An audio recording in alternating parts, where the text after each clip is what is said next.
free agency. The contact period begins Monday at noon Eastern.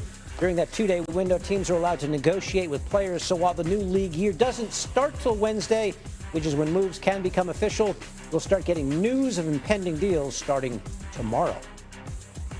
Our senior NFL insider, Adam Schefter, he's always busy, but that's about to ramp up even more so now. And in fact, Adam, we have some contract news tonight. What can you tell us about the Rams' newly acquired corner, Trent McDuffie? David, he's now the highest paid cornerback in NFL history, agreeing tonight to a 4-year, $124 million deal with $100 million guaranteed. The Rams traded for him this past week and now do a deal for him days later. He figures to be a central part of their defense as they try to get back to the Super Bowl, which is in Los Angeles. And this deal has certainly gotten notice around the league. Christian Gonzalez in New England, Devin Witherspoon in Seattle. They'll be trying to do new deals this offseason, and that becomes the starting point. All right, the price of cornerbacks just went up. You broke the Max Crosby trade to Baltimore Friday night. What are you hearing now about a potential A.J. Brown deal? Listen, the Philadelphia Eagles have talked to teams, but they've maintained all along that they wouldn't do a deal unless it made sense for them and they got what they wanted. So far, they have not. But the new league year is getting underway this week. Conversations go on. We'll see if there's a team out there that can make it worthwhile for them to pry loose A.J. Brown. Meanwhile, in Tampa, it certainly sounds like Mike Evans is poised to leave Tampa after a long, storied career there. The free agent market opens Monday at noon. He's allowed to talk to other teams, reach an agreement with other teams, and the feeling across the league is that there's a good chance that Mike Evans will be moving on from Tampa. As for Travis Kelce, the thought around the league continues to be that he will play this upcoming season. There's been no confirmation from him. This is what people believe. He has not come out and said anything yet on his podcast with his brother or anywhere else. But again, there continues to be a feeling that Travis Kelce will be back to play again this season after his wedding this upcoming summer, David. Yeah, he's got a big year coming up. Finally, yes. How about those Cowboys? They whiffed on Max Crosby. Now some chatter that they might pivot to another impact guy off the edge. What's the latest in Dallas? Well, I think they really would have liked to have gotten the Max Crosby deal done. They offered a 1 and a 2. It didn't happen. They checked into Khalil Mack just to see if he might be available, but Khalil Mack got a deal done with the Chargers. So now you look at the pass rush market, and one of the top pass rushers out there right now would be Trey Hendrickson, the Bengals free agent defensive end pass rusher who can begin talking to teams at noon on Monday. Obviously, there should be interest in Trey Hendrickson. He's been waiting to hit the open market. He gets the chance to do that on Monday, and we'll see where he comes in. Look, Dallas needs a pass rusher. Trey Hendrickson's looking for a home. Let's see how this all plays out here in the days to come. And we've seen Jerry Jones say he's going to be aggressive in this free agency. We'll see if a splash move is in the offing for the Cowboys. Adam is going to be there for all of it as, again, the negotiation. Purdue, that helped them out last year. So I feel like Tyrone Tracy. So for me, it's just those two backs to me. That would be more of a nice to have and not a need to have. I say the more the merrier. But look, let's talk about the Cleveland Browns. I know you don't want them to get a quarterback because your guy Shedeur is there, but they need help in a lot of spots, including tight end. David Njoku is now out. But you're not just stopping at tight end for them. First of all, that's Pro Bowl quarterback. I'm sorry. That's my bad. That's my bad.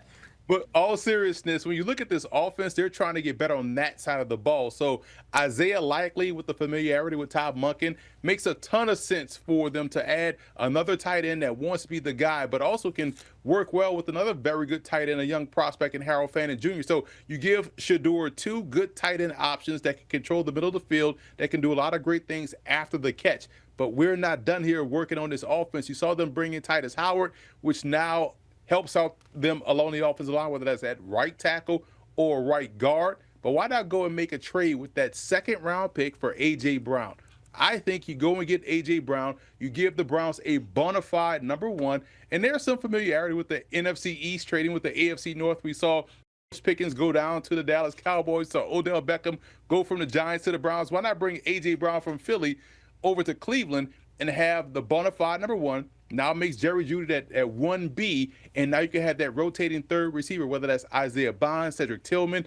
You have some explosive weapons right there, and now you can take those 2 first-round draft picks and focus on the offensive line or best player available. I think this is a great way for the Browns to get right back into relevancy in 2026. Emory, 2 names at QB this offseason with rising stock and falling stock. It's Kyler Murray, obviously released by the Cardinals, looking for a new home. Meanwhile, Malik Willis is a hot name in the QB market, and you've got landing spots for both of those guys. Yeah, they're both going to land on the East Coast. They're both going to land in the AFC East, same division, and we get a new quarterback duel between the Jets and also the Dolphins. Kyler Murray going to New York. You got to do big in New York, and I feel like a guy like Kyler Murray, with the Cardinals paying the predominantly most of his salary, makes sense for the Jets who have a lot of money to spend. But when you look at this fit for Kyler Murray, you have a 3-headed monster in the backfield, something that he hadn't had, in my opinion, in his entire NFL career. There are explosive backs in this backfield. Breece Hall being number 1. They franchise him. Braylon Allen is coming back off injury. Isaiah Davis, the young kid out of South Dakota State, explosive tailbacks. Very good wide receivers. You have Garrett Wilson. A.D. Mitchell is looking to be improving this year as well. And I like the tight end group that they was able to collect, with Mason Taylor being the draft pick they had last season, behind a very good offensive line. And we know the defense will be improved in year 2 and what Aaron Glenn wants to do out there. So I think this is a better fit for Kyler Murray. Now for Miami, Malik Willis going down there, and you know what he brings to the table. I love what he was able to do the last preseason in Tennessee before getting traded to the Green Bay Packers, and we saw what that looked like when he was called upon to step in for an injured Jordan Love the last 2 seasons. He's played really well in those stints, so he's trending in the right direction. He is also an explosive playmaker. You had him with Devon Achane, Jalen Waddle. Man, this offense may be one of the more explosive ones in the AFC. Adding a Malik Willis that's looking to continue that familiarity with Jeff Hafley, who's now the head coach down there in Miami, coming from Green Bay. So I think this makes a lot of sense for both teams. I would like to see both quarterbacks end up in those 2 spots. Emory, obviously the Las Vegas Raiders hold the top pick in the draft, expected to select former Indiana quarterback Fernando Mendoza. They also trade Max Crosby to Baltimore for 2 first-round picks, including the 14th pick in this year's draft. But you also think they're going to be making some splashes in free agency. Raiders got all that casino money out there. They have a ton of free agent cap space. So let's get cooking for the Raiders, right? First, you draft Fernando Mendoza, and they let go Geno Smith, right? So that tells me, hey, they're going to start the season with Fernando Mendoza. And the biggest issue for him is what does he do versus pressure and muddy pockets? He doesn't perform well. So how about we fix the offensive line with all this cap space that we got, and we're going to go ahead and get Tyler Linderbaum, the center from Baltimore, who's the number 1 center in free agency. I'm surprised this is even a conversation that he's out of Baltimore, but the Raiders can throw the bag at him, grab him. Also grab Elijah Vera Tucker from the New York Jets. Again, this is a guy that has to stay healthy, but when he's out there, he's a Pro Bowl type guard. And Zion Johnson from the Los Angeles Chargers, another Pro Bowl type guard that has gotten better over the course of his career. So like I've said before, a lot of people make fun about when I say this, but it's so true. We've been poisoned and bamboozled about big tackle propaganda that you need a left tackle, you need a right tackle. Really, offense starts up front on the interior. Guard, center, guard. I just improved that for the Raiders. Still out there at left tackle. We'll figure out the right tackle with one of those 2 picks that we have.